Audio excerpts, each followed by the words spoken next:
You're going out there to destroy them, right? Not to study, not to bring back. That's the plan. You have my word on it.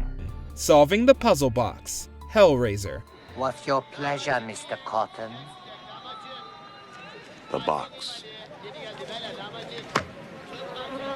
At the beginning of the film, Frank purchases the Lament Configuration Cube, which, when solved, can summon demonic Cenobites that would have him participate in sadistic, quote, pleasures. However, upon solving the cube, Frank literally gets buyer's remorse, as the Xenobites' version of pleasure and his are wildly different. Perhaps he should have thought of that before playing with a mystical artifact that opens up spiritual dimensions. Even after managing to escape the Cenobites and wreak his own kind of havoc, it's only a matter of time before they catch him and continue his eternal torture. Frank. No. We had to hear it from your own lips. Number 9. Having his blood pressure taken. Dawn of the Dead. Listen, with those bay doors open, there's gonna be 1,000 zombies in here. That'll take the heat off us. These guys are gonna have their hands full. While a gang of bikers invade our protagonist mall, they mess with zombies that have overrun the place in reckless ways, including throwing pies in their faces and spraying them with seltzer. But perhaps the dumbest biker is the one who decides to sit down and have his blood pressure taken. When using such a device, you have to sit still for several seconds while your arm is strapped into the machine, which would make you easy pickings for the zombies, as the biker eventually becomes. While it's important to test your blood pressure, and those machines are always tempting to try out, maybe wait until there isn't a zombie swarm nearby. He's dead. I heard his gun. Maybe he's alright. Number 8. Talking. Hush. I can come in anytime I want. And I can get you anytime I want. But I'm not going to.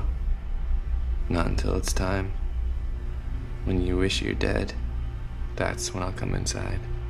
The intruder takes pleasure in harassing Maddie, a deaf writer, living out in the middle of nowhere. At one point, when the intruder is behind an oblivious Maddie and about to kill her, he talks out loud, thinking that she can't sense his presence. However, what he doesn't count on is that she can feel the breath that comes during his speech. I bet if I hit the right spot, I can make you scream.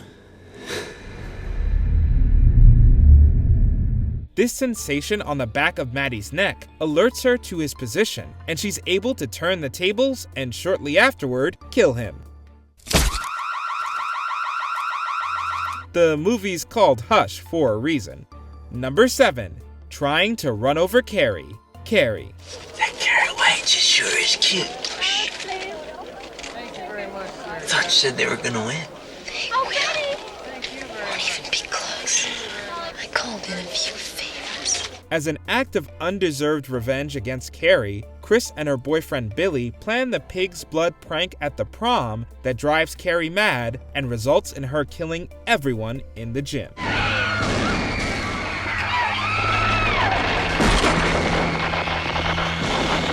After the mayhem at the prom, Chris and Billy decide the best way to handle the problem they've created is by running over the triggered prom queen. Keep in mind, this is after they've witnessed how powerful her telekinetic wrath is.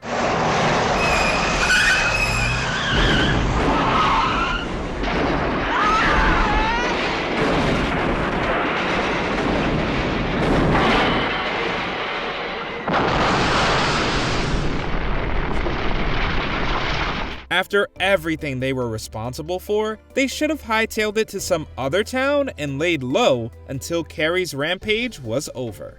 Number 6. Giving away too much information. Scream 4. Recovering in the hospital, Jill talks to Dewey while trying to conceal the fact that she's one of the killers. However, during their conversation, she brings up a detail that unwittingly gives away her secret. Is your wife? She's gonna be fine. She's recovering. If I ever write a book one day, I'd want her to write it with me. We'd be a good team with our matching wounds and all. At first, this goes over Dewey's head, but when he brings it up with Gale soon after, they're able to piece this conclusion together and help stop Jill. She thinks you guys should write a book together with your matching wounds. Why, she was stabbed in the shoulder? How did she know I was too? The obvious lesson here is when you're dealing with veterans like Dewey and Gale, it's best to keep your mouth shut around them, or you should at least keep the chit-chat to a minimum. Can I just have one final word? What? Please?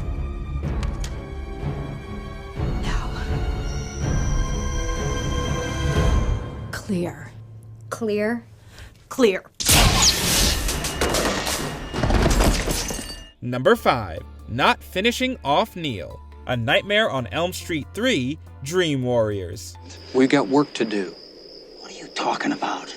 You're about to attend a funeral. One that's long overdue.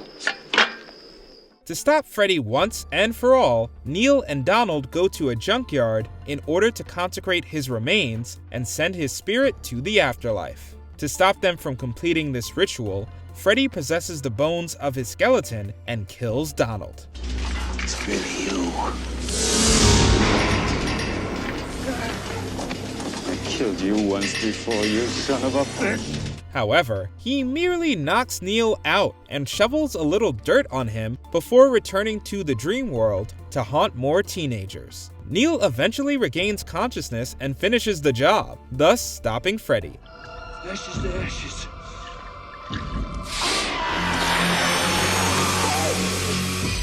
Dust to dust.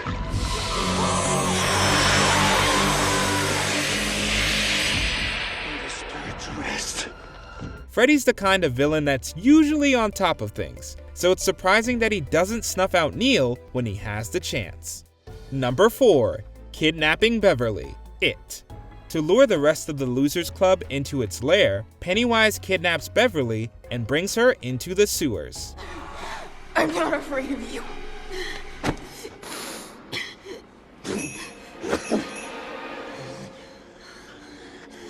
You will be. With all due respect to Pennywise, this plan makes little sense. The Losers Club had broken up at this point, so it would have been easy to pick off the kids one by one when they're alone and at their most vulnerable. This is what it wants. It wants to divide us. We were all together when we heard it.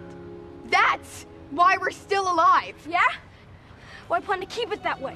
Pennywise has nothing to gain and everything to lose by facing the Losers Club all at the same time. Sure enough, the kids learn how to work together and defeat the entity. That's why you didn't kill Beverly. Because she wasn't afraid. And we aren't either. Not anymore. Number 3. Trying to bring Xenomorphs back to Earth, Aliens. Just tell me one thing, Burke. You're going out there to destroy them, right? Not to study, not to bring back, but to wipe them out.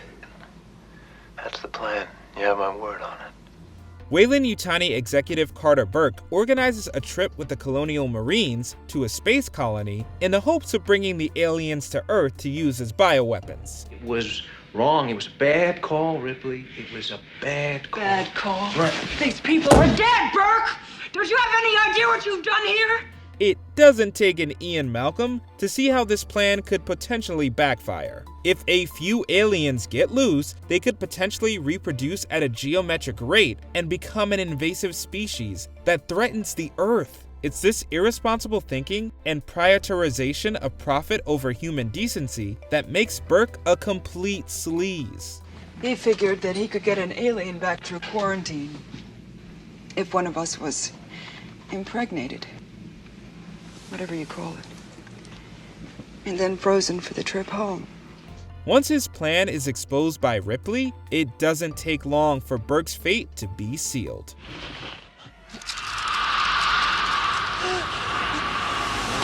Number 2. Cocking his gun, The Silence of the Lambs. Mrs. Lippman had a son, though. Maybe he could help you. I got his card in here someplace. Do you want to come in while I look for it? May I? Yes, sure. Thank you.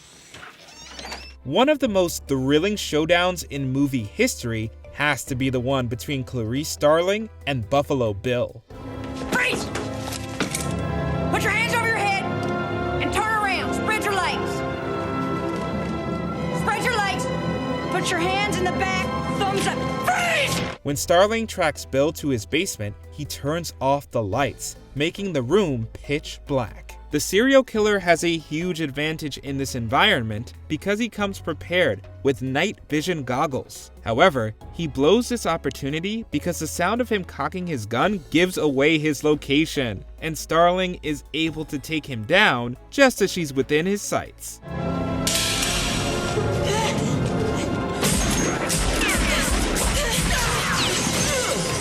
The frontiersman Buffalo Bill would be ashamed. Number 1. Invading Earth. Signs.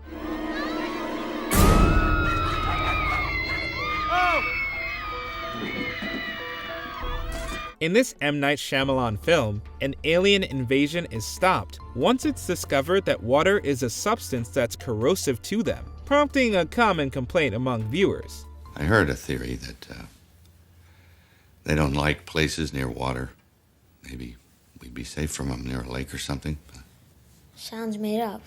Knowing that water is their weakness, why would an alien species come to a planet that's 70% full of the stuff? Even if they didn't immediately know, with such technology that allows them to travel through space, couldn't they research the planet before invading?